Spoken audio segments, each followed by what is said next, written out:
Hello students, welcome to brilliant minds. I am Aarti, your maths teacher. आज हम start करेंगे अपनी क्लास 8 की बुक सेलिना कंसाइज मैथमेटिक्स में से chapter number 9 interest, exercise 9B question number 8 से। लास्ट वीडियो में हमने ऑलरेडी एक्सरसाइज 9B के क्वेश्चन नंबर 1 to 7 कंप्लीट कर लिए हैं एंड 9A भी हमने ऑलरेडी कंप्लीट कर लिया है एंड आई होप आप सबको अच्छे से क्लियर भी है कंसेप्ट। चलिए अब स्टार्ट करते हैं क्वेश्चन नंबर 8 से। इससे पहले अगर आपने चैनल को अभी तक सब्सक्राइब नहीं किया है, या इस चैनल पे आज फर्स्ट टाइम आए हैं, then subscribe the channel and press the bell icon, जिससे आपके पास न्यू वीडियोस की भी नोटिफिकेशन टाइमली आती रहे। देखिए अब क्वेश्चन नंबर 8 में हमें क्या गिवन है। क्वेश्चन नंबर 8 में आपको गिवन है on what date will 1950, it means 1950 lent on 5 January 2011 amount कितनी हो जाएगी 2125.50 एट 5% एनम पर एनम, मतलब पूरे ईयर के लिए सिंपल इंटरेस्ट पे। On what date will this amount become 125.50, मतलब आपको बताना है। हमें टाइम पीरियड टोटल नहीं पता, हमें पता है किस टाइम पे उसको लेंट आउट किया था, मतलब मनी किसी को दी थी 5 जनवरी 2011। किस टाइम पे हम किस डेट पे हम मनी जो अमाउंट है हमारी वो हो जाएगी 2125.50 पैसे है हमारे पास लास्ट में। तो इट मीन सबसे पहले हम फाइंड करेंगे टाइम कितने, मतलब ड्यूरेशन होगा, मे बी मंथ की है, डेज की है, कैसे है वो फाइंड करेंगे। देन हम देखेंगे, हमें 5 जनवरी तो ऑलरेडी दिया हुआ है, तो हमें उससे हम डेट कैलकुलेट कर लेंगे कि कितने टाइम पीरियड में हमारी मनी अमाउंट, मतलब ये अमाउंट बन जाएगा आपका प्रिंसिपल। तो सबसे पहले आपको पता ही हमने सब कुछ लिख देना है। जैसे देखिए प्रिंसिपल लिख दिया हमने, देन अमाउंट लिख दी, रेट एंड। अब हमें फाइंड करना होगा, देखिए टाइम का फॉर्मूला सबको आता है, P S I into 100 divided by P into R. अब सबसे पहले एस आई तो फाइंड कर लें। एस आई का फॉर्मूला क्या होगा, एस आई होगा अमाउंट माइनस प्रिंसिपल। तो ये हो गई हमारी अमाउंट, इसमें से सब्ट्रैक्ट कर देते हैं प्रिंसिपल, तो आपके पास माइनस करके आंसर आ गया ₹175.50। ये हो गया हमारा सिंपल इंटरेस्ट। अब हमें फाइंड करना है टाइम का फॉर्मूला होता है S I into 100 then P into R. हम सारी वैल्यूज़ को पुट कर देंगे, ये हमने ऐसा ही लिख दिया, देन 100 एंड यहाँ पर प्रिंसिपल कितना है हमारे पास 1950 और रेट कितना है 5। अब हम क्या करते हैं, सबसे पहले डेसिमल को रिमूव कर देते हैं। देन अगर हम डेसिमल यहाँ से हटा देंगे तो आपको क्या लिखना है, 1 सेकेंड, यहाँ से हम डेसिमल को पहले हटा देते हैं। तो यहाँ पर लिख देते हैं number as it is into 100। Then नीचे आपका नंबर एज इट इज़ जो डिनोमिनेटर में उनको हम लिखेंगे एंड डेसिमल की प्लेस पे हम क्या पुट करेंगे 1। अब देखिए यहाँ पर आपके पास डेसिमल था और डेसिमल के बाद 2 डिजिट है और हम नीचे क्या लिख देंगे 2 zeros, देन 100 कैंसिल एंड देखिए ये 0 0 से कैंसिल हो सकती है एंड देन 5 के टेबल में ये नंबर भी दोनों जा सकते हैं। देन 5 क्या आ जाएगा, 3 ज़ा 15 होता है, 4 9 हो गया 49 एंड 5 3 ज़ा, देन 5 5 ज़ा 25, 5 1 ज़ा। देन अब देखिए हम किस टेबल में इसको कट कर सकते हैं, दोनों 3 के टेबल में जा सकते हैं। 3 1 ज़ा 3, 3 3 ज़ा 9, 3 1 ज़ा 3, 3 1 ज़ा 3 एंड 3 7 ज़ा। देन 13 और 5 117 है ऊपर हमारे पास, 13 के टेबल में 13 1 ज़ा एंड 13 9 ज़ा, ये नंबर जा सकता है। तो आपके पास क्या आ जाएगा अल्टीमेटली, हमारे पास आ गया 9/5 ईयर्स, ये आ गया हमारा टाइम। अब आप देखिए 9/5 ईयर्स को हम मिक्स फ्रैक्शन में कैसे रिप्रेजेंट कर सकते हैं। तो आप लिख सकते हैं 1/4/5 ईयर्स, ये आ गया आपका time. It means 1 year and 4/5 को हम डेज में भी कन्वर्ट कर सकते हैं, क्योंकि मंथ्स में तो कन्वर्ट नहीं होगा। देखिए किसी भी नंबर को, कोई भी अगर हमारे पास टाइम है फ्रैक्शन में, तो अगर ईयर में आ गया फ्रैक्शन में तो हम उसको सीधा डायरेक्टली मंथ्स में और डेज में कन्वर्ट कर सकते हैं।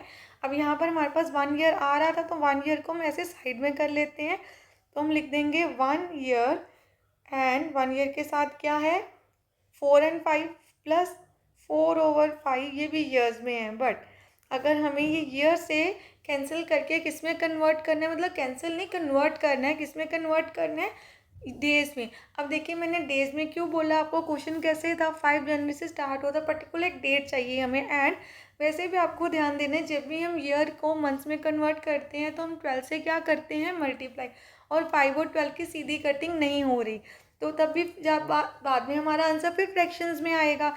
तो आपको क्या करना है, देखिए हमें एक रफ कॉलम में इसकी कैलकुलेशन कर लेनी है। 4/5 को आपको 365 से मल्टीप्लाई करना है, क्योंकि 1 ईयर में 365 डेज हैं। देन 5 1 ज़ा 5, 7 ज़ा 35 एंड 5 3 ज़ा। अब आपको सिंपली 73 को मल्टीप्लाई कर देना है, किसके साथ, 4 के साथ। तो हम मल्टीप्लाई कर देंगे तो हमारे पास आ जाएगा 292 डेज। देन इट मीन्स हमारा आंसर आ गया 1 ईयर एंड 292 डेज। ये आ गया हमारा आंसर। अब हमें देखना है, देखिए क्वेश्चन में ये नहीं पूछा था कि टाइम ड्यूरेशन क्या थी, ऑन व्हाट डेट, क्वेश्चन था on what date this amount जो हमारे पास 1950 था वो किस डेट पे बन जाएगा 2125.50। देन अब हमें नंबर ऑफ डेज कैलकुलेट करने हैं। तो दिस इज़ द मेन कि हमें यहाँ पर क्या करना है। अब आपको इतना तो पता चल गया कि आपके पास टोटल डेज कितने आए हैं। अब हम स्टार्ट करते हैं इसको कन्वर्ट कर। अब आप अपना क्वेश्चन देखिए, उसने जो अमाउंट ली थी वो कौन से टाइम पे ली थी, 5 जनवरी 2011, और हमारा टाइम कितना है, 1 ईयर 292 डेज। 1 ईयर है तो सेम डेट हमारे पास ये तो आ ही जाएगी आगे, 1 ईयर इसमें ऐड कर दीजिए तो 1 ईयर हो गया आपका 5 जनवरी 2012। इसके बाद हमें 292 डेज काउंट करने हैं। तो हमें सबसे पहले डेज काउंट करने के लिए क्या करना है, इसके आगे काउंटिंग स्टार्ट करेंगे हम, क्योंकि इतना तो आना ही है, 1 ईयर आ गया, 292 डेज को काउंट करना है। अब देखिए सबसे पहले जनवरी में कितने डेज होंगे, ये जनवरी 2012, तो इसमें कितने डेज होंगे टोटल, 5 जनवरी से स्टार्ट करने, टोटल आपके पास कितने होते हैं, 31 में से 5 गए। देन हमारे पास कितने रह जाएंगे, 31 में से अगर आप 5 को सब्ट्रैक्ट कर देंगे आपके पास आ गया 26। तो हम यहाँ पे लिख देते हैं 26 डेज। देन फेबररी देखिए 2012 है तो एक लीप ईयर है, तो हम यहाँ पर लिखेंगे 29, क्योंकि हमें कैसे पता चलता है कोई लीप ईयर है। देखिए हम रफ कॉलम में यहाँ पे कर रहे हैं, किसी भी आपको ईयर को देखना है वो लीप ईयर है कि नहीं, आपको 4 से डिवाइड करके देखना है। 4 5 ज़ा 20, 0 ले लिया, 4 3 ज़ा, तो पूरा पूरा डिवाइड होता है, इट मीन ये लीप ईयर है। देन हमारे पास आ गया देन मार्च 2012, तो मार्च में है 31 डेज। देन हमारे पास आ गया अप्रैल 2012, 30 डेज। मई 2012, 31 डेज। देन आ गया जून 2012, अगेन आपके पास कितने आ जाएंगे, 30। हमें टोटल कितने बनाने हैं, 292। तो हम एक बार देख लेते हैं अभी हमारे कितने डेज हो गए हैं यहाँ तक कंप्लीट। टोटल हमारे अभी तक हम इन सबको अगर काउंट करें तो हमारे पास 177 इतने डेज हो गए हैं। इट मीन्स अभी हमें और डेज फाइंड करने, क्योंकि टोटल हमें 292 डेज चाहिए। देन हम आगे लिख लेते हैं। अब आ गया आपके पास जुलाई 2012, सेम ईयर का है, देन 31। देन अगस्त में भी 31 होंगे, अभी और आ सकते हैं इसमें, सितंबर आ गया 30। देन अभी एक बार और काउंट कर लेते हैं हम इसमें भी कि कितना ऐड हो गया। आपको बस क्या करना है, 31 31 एंड 30 और ऐड कर देना है। तो अगर हम इसमें और ऐड कर रहे हैं, टोटल हमारा अब आ गया 269 डेज, 269 डेज। देन हमें टोटल चाहिए 292, तो अब इसके क्लोज है तो हम एक बार माइनस करके देख लेते हैं कितने डेज हमारे बचते हैं, 269। आप दोनों को सब्ट्रैक्ट कर दीजिए, माइनस कर देना है आपको 292 में से।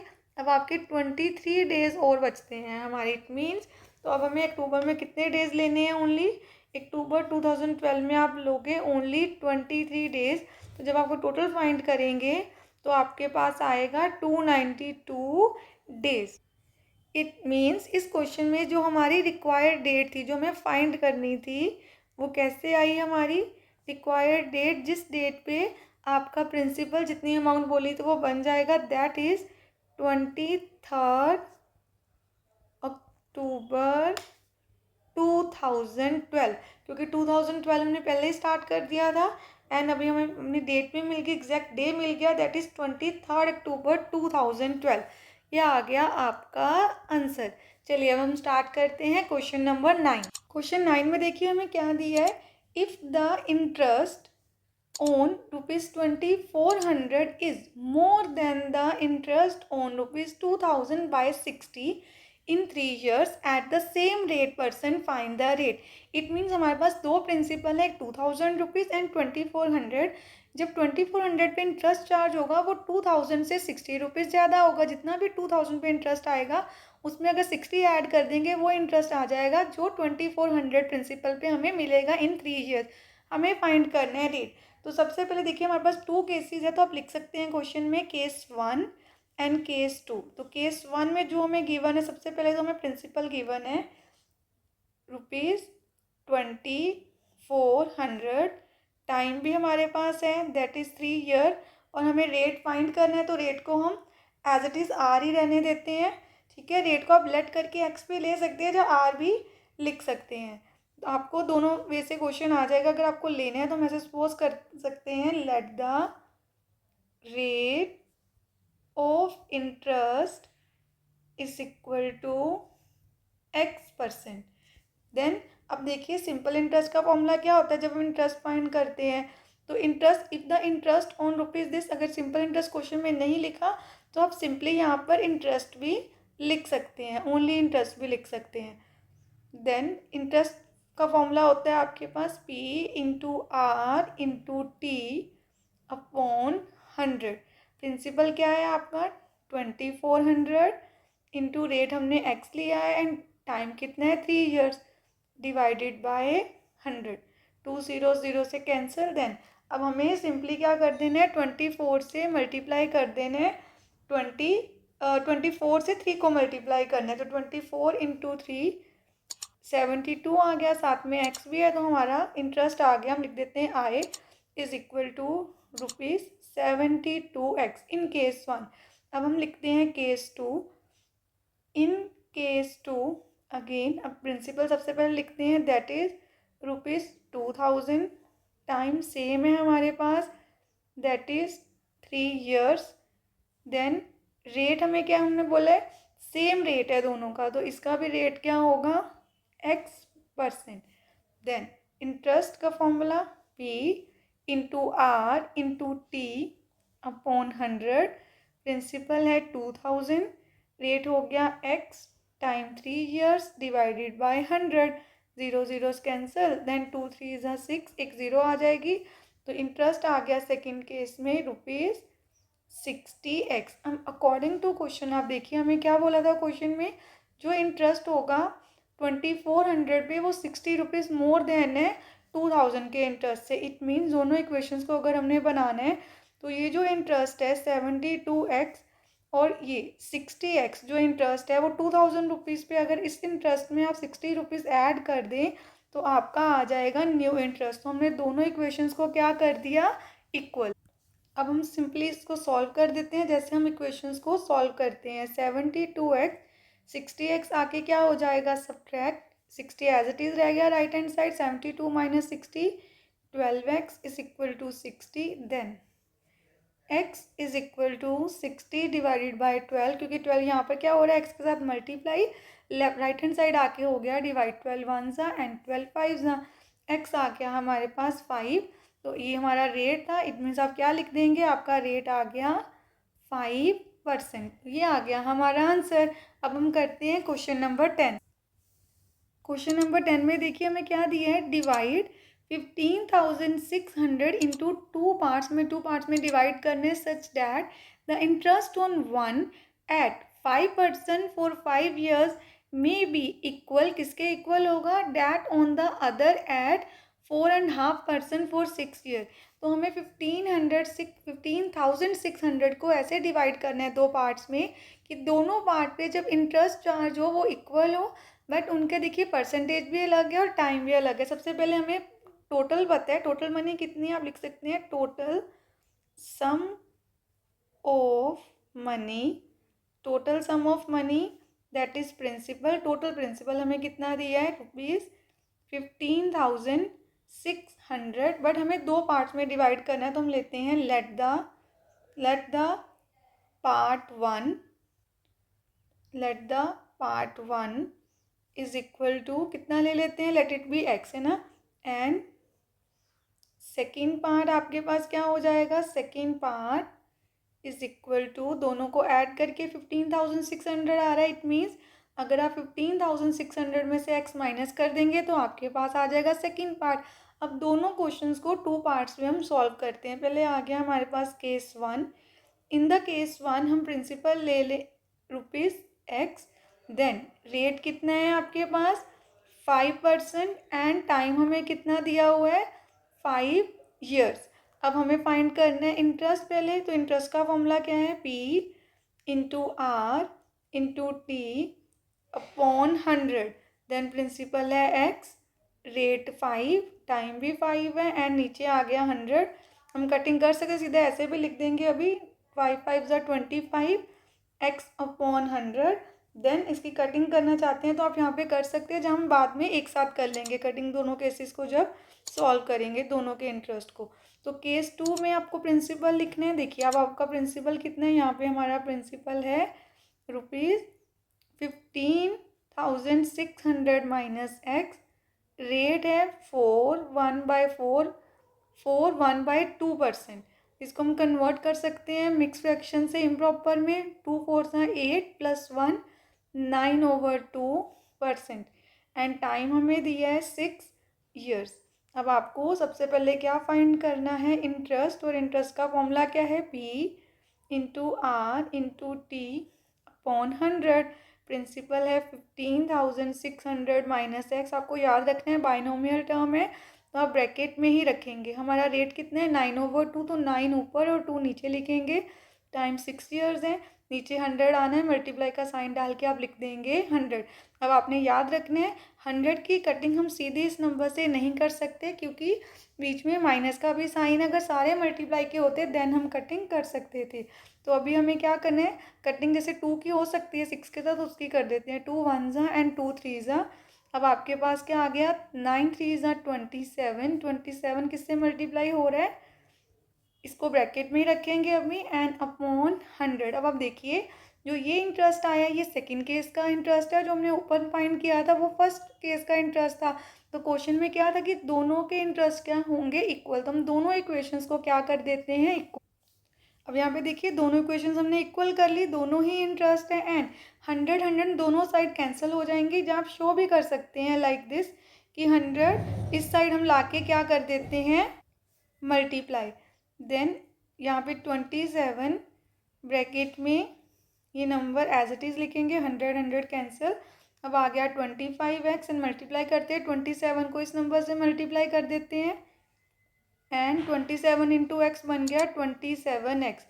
सबसे पहले हम क्या करेंगे, 27x को ले आएंगे इस साइड, तो वो हो गया प्लस, और इस साइड आप मल्टीप्लाई कर सकते हैं। मैंने अभी ऐसे इसलिए रखा है कि बाद में कटिंग करते टाइम हमारी कैलकुलेशन थोड़ी इजी हो जाएगी। आप चाहें तो 27 को 15,600 से मल्टीप्लाई भी कर सकते हैं। अब हमें क्या करना है, 25 को ऐड कर देना है 27 में सबसे पहले, तो आपके पास आ गया 52x इज इक्वल टू, मैंने कहा आपको अभी इसको ऐसे ही लिखते हैं, कटिंग में थोड़ा सा इजी हो जाएगा। देखिए x की वैल्यू फाइंड करने के लिए हमें इनको एज इट इज़ लिख देना है और 52 को कर देना है डिवाइड। अब हम देखेंगे किसी टेबल में जा सकते हैं कि नहीं। जैसे आप देखिए ध्यान से कि 15,600 एक इवन नंबर है, 2 के टेबल में जा सकते हैं, 52 भी, 2 2 ज़ा 4, देन 1 रिमाइंडर है, 1 और 12 बन गए, 2 बन गए 12, 2 6 ज़ा 12, देन 2 7 ज़ा 14, 2 8 ज़ा एंड 2 zeros।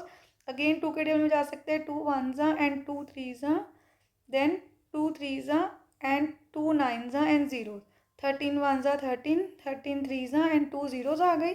एक्स की वैल्यू कैसे आएगी, अब देखिए एक्स की वैल्यू फाइंड करने के लिए हमें क्या करना है, 27 को 300 से कर देना है मल्टीप्लाई। तो 27 को सिर्फ 3 से मल्टीप्लाई कर लीजिए, 27 इंटू 3 81 है एंड पीछे 2 zeros। तो ये आ गया आपका फर्स्ट पार्ट। हमें दो पार्ट में प्रिंसिपल फाइंड करना था, 81 100 हमारा फर्स्ट पार्ट है, तो पार्ट 1 का आंसर आ गया। हम यहाँ पे लिख देते हैं part 1 is equal to ₹8100 and हमें फाइंड करना है सेकंड पार्ट में। सेकंड पार्ट कैसे आएगा? सेकंड पार्ट फाइंड करने के लिए आपको 15,600 में से 8100 को सब्ट्रैक्ट कर देना है। तो जब आप 8100 को सब्ट्रैक्ट करेंगे 15,600 से तो हमारे पास आ जाएगा 7500। तो हमारे पास दोनों प्रिंसिपल आ गए। फर्स्ट पार्ट है 8100 एंड सेकंड है 7500। आई होप आपको ये क्वेश्चन भी अच्छे से क्लियर है। अब हम करते हैं next question. Question 11, simple interest on a certain sum is 16/25 of the sum. तो हमारे पास सम नहीं है, पहले हम सम ले लेते हैं। Let the sum of money, जिसको हम प्रिंसिपल बोलते हैं, let the sum of money that is principal is equal to ₹X। Then अब आपके पास सिंपल इंटरेस्ट कितना दिया है क्वेश्चन में? सिंपल इंटरेस्ट है 16/25 ऑफ मीन्स मल्टीप्लाई करना, जो प्रिंसिपल है वो है x। तो आपका आंसर आ गया 16 इंटू एक्स 16x/25। ये है simple interest. Find the rate of interest and time if both are numerically equal. दोनों ही वैल्यूज न्यूमेरिकली क्या है? इक्वल। इट मीन्स जो आपका रेट है, सपोज रेट को हम r से रिप्रेजेंट करते हैं एंड टाइम को हम रिप्रेजेंट करते हैं कैपिटल T से, ये दोनों ही इक्वल हैं। r किसके इक्वल है? t के। तो ये इक्वेशन हम यूज़ करेंगे अपने क्वेश्चन में। सबसे पहले हम इंटरेस्ट का फॉर्मूला लिखते हैं। जो सिंपल इंटरेस्ट का फॉर्मूला है that is p into r into T upon 100। Principal कितना है हमारा? x। रेट कितना है? r। टाइम की अभी प्लेस पे t ही लिख रहे हैं, अभी वैल्यूज हमने पुट कर ली थी। तो अब देखिए r और t दोनों इक्वल है, तो हम क्या कर सकते हैं? यहाँ पर वैल्यू पुट कर सकते हैं r। तो आप रेट की जगह t भी लिख सकते हैं या टाइम की जगह r भी लिख सकते हैं। नीचे 100 एज इट इज़ आएगा। अब देखिए सिंपल इंटरेस्ट भी हमें गिवन है, उसकी वैल्यू भी पुट कर देते हैं। नेक्स्ट स्टेप में लिखेंगे 16x/25 किसके इक्वल है? x। r इंटू आर बन गया r² / 100। अब हम क्या करेंगे? r² को एक साइड रहने देते हैं, लेफ्ट हैंड साइड 100 और x को ले आते हैं। 100 देखिए राइट हैंड साइड पे क्या हो रहा है? डिवाइड। लेफ्ट हैंड साइड पे आके हो गया मल्टीप्लाई। एंड x क्या हो रहा है? मल्टीप्लाई r के साथ एंड लेफ्ट हैंड साइड पे आके हो गया डिवाइड। हमारे पास यहाँ पे क्या रह गया? Only r²। देन अब आपको क्या करना है? यहाँ पर देखिए सबसे पहले x एंड x कैंसिल हो जाएंगे। 25 1 and 25 4 100। Then 16 into 4 is equal to r²। Then 16 4 क्या होगा? 64 इज इक्वल टू r²। तो हम सिंपली इसको सॉल्व कर देते हैं। देखिए r² is equal to 64। r का क्या फाइंड करना है? आपको 64 का करना है स्क्वायर रूट। अगर आपकी एक साइड स्क्वायर होता है तो जब आप सेकंड साइड पे उसको दूसरी साइड पे लेके जाते हैं, शिफ्ट करते हैं, वो बन जाता है under root square root. Then आप सबको पता है 64 का स्क्वायर रूट क्या है? 8। 8 को 2 टाइम्स मल्टीप्लाई करने पे 64 आता है। तो हमारा रेट आ गया 8%। तो हमें पता है जितना रेट है वही टाइम भी है हमारा। तो टाइम आ गया हमारे पास 8 ईयर्स। अब हमने रेट भी फाइंड कर लिया और टाइम भी फाइंड कर लिया। Question number 12, divide 9,000 into 2 parts in such a way that SI on one part at 16% per annum in 2 years is equal to the SI on the other part at 6% in 3 years। Same question है जैसे हमने पहले भी किया है। तो पहले suppose कर लेते हैं, यहाँ पे हम लेते हैं लेट। अब टोटल सम तो आपको पता है, यहाँ पे लिख देते हैं total some that is principal is equal to ₹9,000।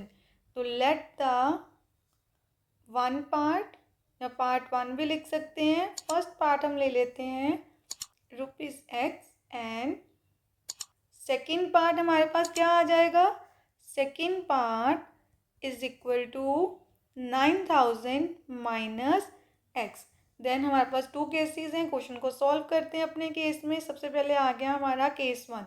In the case 1 आपने क्या देखना है? प्रिंसिपल कितना दिया है हमें? प्रिंसिपल है x। देन रेट कितना है हमारे पास? 16% पर एनम। एंड टाइम कितना है केस 1 में? 2 ईयर्स।